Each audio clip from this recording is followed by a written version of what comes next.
Hey, what's up folks? Welcome back to the channel. I hope you are all doing absolutely fantastic. Now I've got this very interesting video for you today. I get the feeling it might be an extremely emotional one, and it's one that's been requested by a few of you. It's called Boatlift, an untold tale of 9/11 resilience. So I'm getting the feeling that it's an historic or, heroic tale, of 9/11, something to do with guys in the water, saving people's lives. That's my assumption, but I've actually never heard about this story before. So yeah, folks, let's get into this one. Trigger warning, this might bring up some, deep emotions, but without further delay, let's get into it. But before, it says here, a hero is a man who does what he can. Ain't that the truth? You can only do the best that you can possibly do. Okay, let's get into it.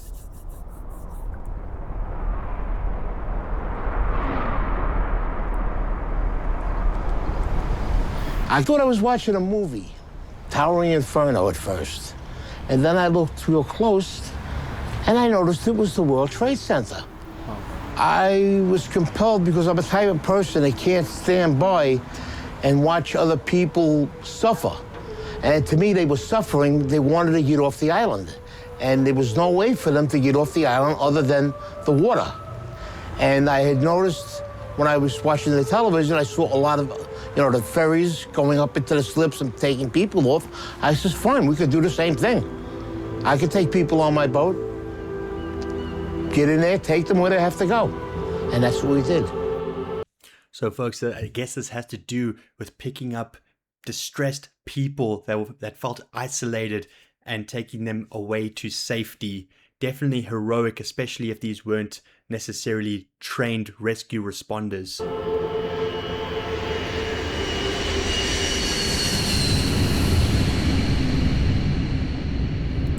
What a disastrous day.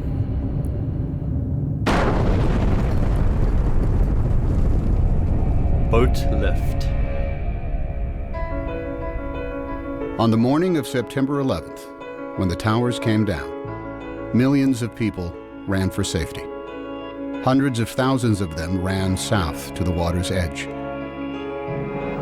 That's when they realized that Manhattan is indeed an island, and that they were trapped. Wow. They were feeling helpless, and that's the worst feeling in the world. What was a person on the ground gonna do? Buildings were down. There were people laying under the rubble of the building. Firemen, civilians. My wife was there, and I turned around, I says, I've gotta go do something. Just like that. And she looked at me, she says, what are you gonna do, you maniac? I says, I'm gonna take the amberjack up into the city and help. She says, but what if they're attacked again? I says, well, then that's something I have to live with. I says, I have to do what I have to do. I says, and nobody can stop me right now. Even if I save one person or I rescue one person, that's one person less that will suffer and die. You folks, this is a common trend that I've noticed within the United States. Of course, there's different sporting rivalries and all of that and fun banter that goes along with it. But when it comes down to it, Americans look after their own, and they're the most resilient people in the face of adversity, and they'll do everything they can to protect one another. When push comes to shove, you will not find a more resilient country, and a country that looks after their own more than the United States. It's something I've noticed throughout, looking at these historic clips.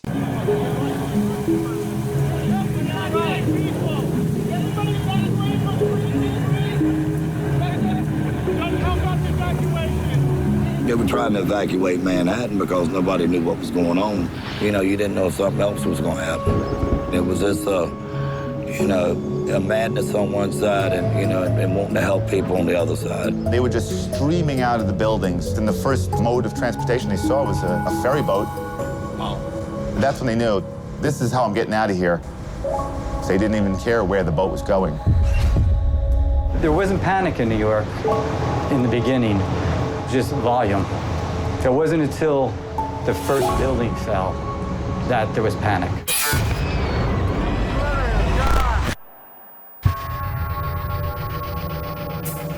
You heard the building go down, but we're in the slip, so we can't see it. That's when we started letting go, and then all of a sudden, engulfed. You couldn't see anything. People were actually jumping into the river and swimming out of Manhattan. Boats were very nearly running them over. Wait. Folks, can you imagine the absolute fear that must have taken over these poor people, feeling trapped, feeling stranded on this, Manhattan Island, seeing the disaster taking place around them and just willing to jump into the free water instead of, staying on land. I mean, these folks must have felt so hopeless, so helpless. So God bless, these brave men and women that came to these people's rescue to try and take them away to safety. These people wanted out of Manhattan no matter any way they could. Somebody wants you to go over there. Every mode of transportation out of Manhattan was shut down. All the subways were shut. The tunnels were all closed. They closed the bridges. They closed everything immediately. Boats, usually an afterthought in most New Yorkers' minds, were for the first time in over a century the only way in or out of Lower Manhattan.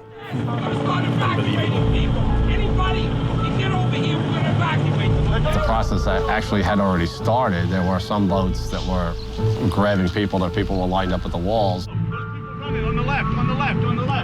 It's just human nature. You see people in distress on the seawall in Manhattan begging you to pick them up. You have to pick them up. They didn't know what was going on. They seen the building getting hit with these two planes.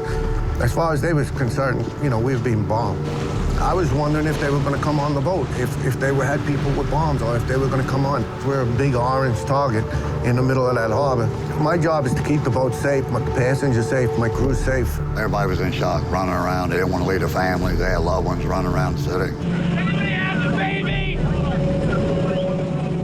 Nobody has it. There was one guy ran from the apron and jumped onto the boat. He grabbed onto the metal, climbed up right next to the pilot. So I'm going out there to say something to him. He slides down to the next deck. So the deckhands get him and go, what are you doing? He goes, I'm jumping for my life. So, you couldn't argue with him there. Wow. There was a small boat that was at the lower tip of Manhattan. I thought the boat was going to flip over because so many people were trying to get on. And as I looked behind, they were just 10 deep. And that's kind of what gave us the idea.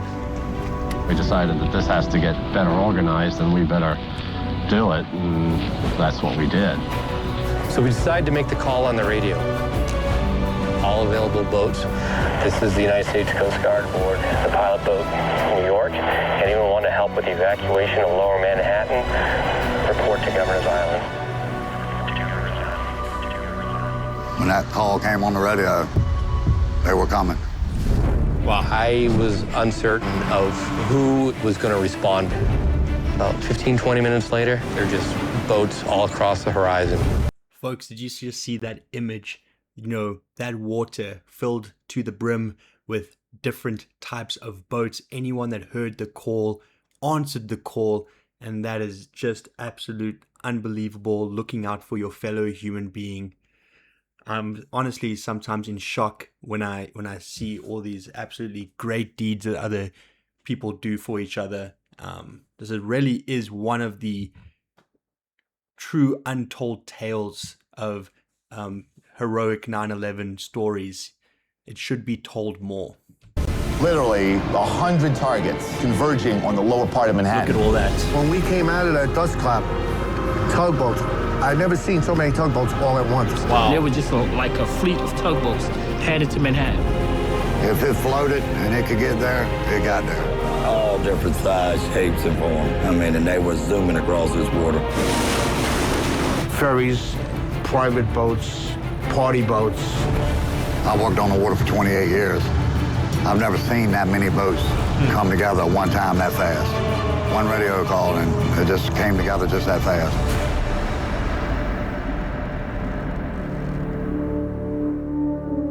Hundreds of boats converged on the city, leaving the sun-bathed harbor behind them. Dead ahead, the unknown. That was something I won't forget. It was just low, dark, acrid, black smoke. It's like there was a big chimney in Manhattan. When we pulled into Pier 11, the dust was unbelievable. And then out of nowhere, you just kept on seeing people coming. They looked like zombies coming through the fog, and you knew that those were human beings. Don't leave us. Please don't leave us here. Take us. Nobody left behind. At that point, the Coast Guard said, not how many people are you allowed, how many people can you fit? Come on, guys. Anybody coming? Get your ass over here now. Now. Come on. Boats started hanging, literally would take a bedsheet off a bunk and a can of spray paint and paint their destination on.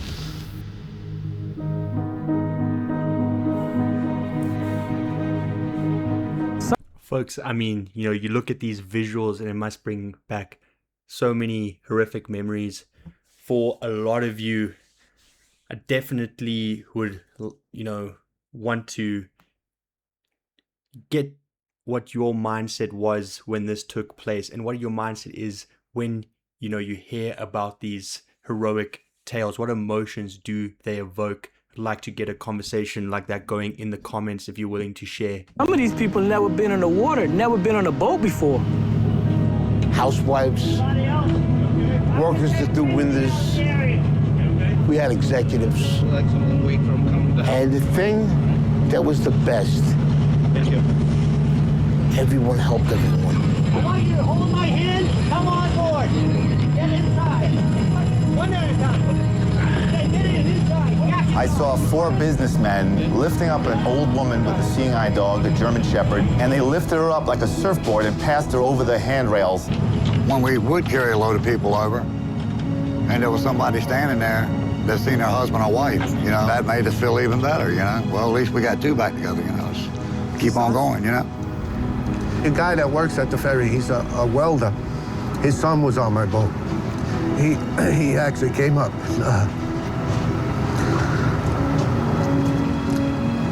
He thanked me. We went back and forth all day long. Wow. Carrying boatloads, as many as our boat would hold. And it's a lot of people. A lot of people. You couldn't have planned nothing to happen that fast, that quick. No training. This was just people doing what they had to do that day. You forget all about what you're supposed to do, what they teach you in school, and you say, you know what, morally, this is the right way to go, and deep down, this is what I'm gonna do. Average people, they stepped up, and when they needed to, they showed me, you know, when the American people need to come together and pull together, they will do it. I do feel a way honored that I was a part of it. That was the greatest thing I ever did with my life. The greatest day that I've ever seen in all my boating. I mean, my life on the water. The Great Boat Lift of 9/11 became the largest sea evacuation in history. Larger than the evacuation of Dunkirk in World War II, where 339,000 British and French soldiers were rescued over the course of 9 days. On 9/11, nearly 500,000 civilians were rescued from Manhattan by boat. It took less than 9 hours.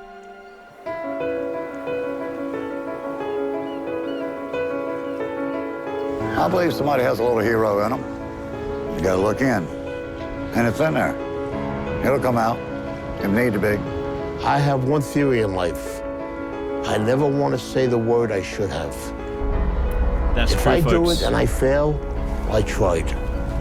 If I do it and I succeed, better for me. And I tell my children the same thing. Never go through life saying you should have. If you want to do something, you do it. Wow. I mean, folks, absolute beautiful, beautiful video. A lot deeper of a video than we normally have on this channel. A lot of the videos are very, very happy and upbeat. But this one is inspiring nonetheless. And I think it's good to sometimes tell the story of these, you know, heroic people. And their story doesn't get told enough, really, because maybe the story is well known in the United States, but I can guarantee you it is not that well known, you know, throughout other parts of the world. So it's very good sometimes that we bring it to light. You know, I'm definitely in awe of these people, you know, definitely gonna get my brain racing for the next couple of hours after this, trying to put myself in their shoes and trying to imagine, would I have done the same? You know, it's definitely sometimes a moment of self-reflection. You know, really got to ask yourself if you would have done the same thing. I hope I would, but you never actually know.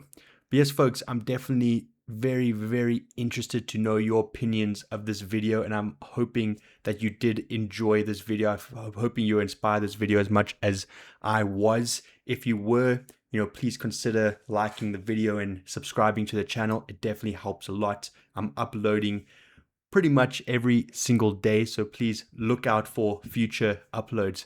But yeah, folks, that is all I have for you today.